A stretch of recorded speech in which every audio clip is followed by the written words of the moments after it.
Les équipes de campagne d'Anta Babacar Ngom sont à l'œuvre. La femme d'affaires doit descendre dans le quartier de Pikine, dans la banlieue de Dakar, l'un des plus pauvres de la ville où elle est née.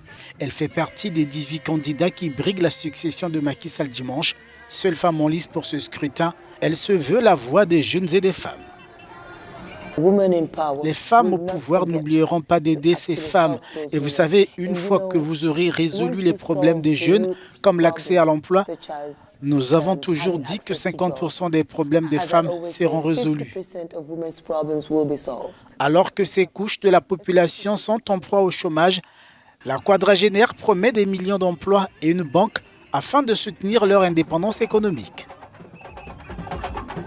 Pendant mon premier mandat, les 5 premières années, je vais créer 5 millions d'emplois pour tous les jeunes, je dirais, mais 2 millions d'entre eux seront dédiés aux femmes.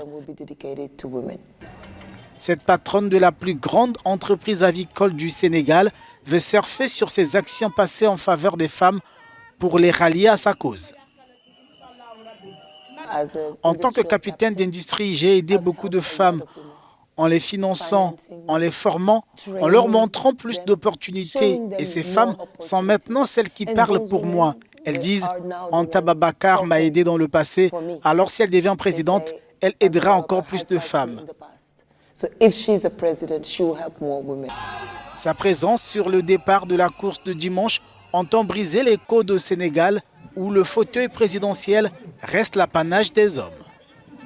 Depuis 1963, il n'y a que les hommes qui gouvernent, de Senghor à Macky.